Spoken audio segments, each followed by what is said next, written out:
ఈరోజు లోక్సభలో రాజ్యాంగ సవరణ బిల్లు ప్రవేశపెట్టడం జరిగింది. 129th అమెండ్మెంట్ బిల్ 2024 ఈ బిల్లు ఈరోజు లోక్సభలో ప్రవేశపెట్టారు. దీంట్లో మరి రాజ్యాంగాన్ని సవరించి జమిలీ ఎన్నికలు అంటే లోకసభకి వివిధ రాష్ట్రాల్లో ఉన్నటువంటి శాసన సభలకి ఒకేసారి ఎన్నికలు జరపాలనేటువంటి ఆలోచనతోని ఈ బిల్లు ప్రవేశపెట్టబడ్డది. మరి ప్రభుత్వము ఎయిమ్స్ అండ్ ఆబ్జెక్ట్స్లో వాళ్ళు చాలా స్పష్టంగా ఏం చెప్తారంటే ఖర్చుతో కూడుకున్నది. 5 సంవత్సరాల లోపట లోకసభకి, వివిధ రాష్ట్రాల శాసనసభలు 5 సంవత్సరాల లోపట వివిధ సందర్భాల లోపట ఎన్నికలు జరుగుతూనే ఉన్నాయి. దానికి తోడు పంచాయతీరాజ్ వ్యవస్థలో మరి సర్పంచులు, బ్లాక్ ప్రెసిడెంట్లు, అంటే మన దగ్గర మండల ప్రజా పరిషత్తులు, జిల్లా పరిషత్తులు ఎన్నికలు ఇవన్నీ కూడా మరి సంవత్సరం పొడవుగా 5 ఏళ్ల లోపల ఎన్నికలు జరుగుతూనే ఉన్నాయి. ఈ రాష్ట్రంలో కాకపోతే ఆ రాష్ట్రంలో జరుగుతున్నాయి. ఖర్చుతో కూడుకున్నది.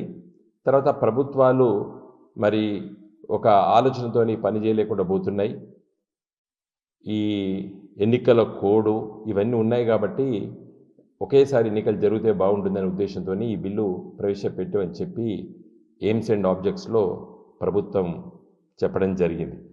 అయితే అందరు అనుకున్నట్టు జమిలీ ఎన్నికలు రేపో మాపో జరగడానికి ఈ బిల్లులో చెప్పలేదు. ఈ బిల్లులో ఏం చెప్తారు, ఆర్టికల్ 82A అనేది కొత్తగా పొందపరచాలని చెప్పి ఆలోచిస్తున్నారు.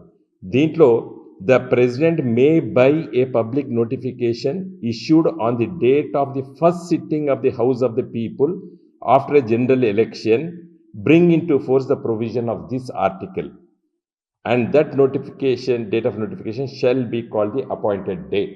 అంటే 82A కొత్తగా ఒక ఆర్టికల్ని రాజ్యాంగంలో పొందపరచబోతున్నారు.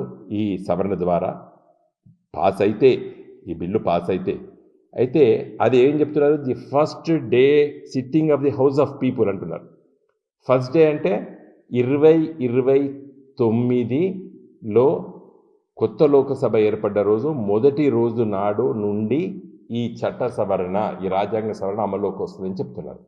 అంటే 2029 తర్వాత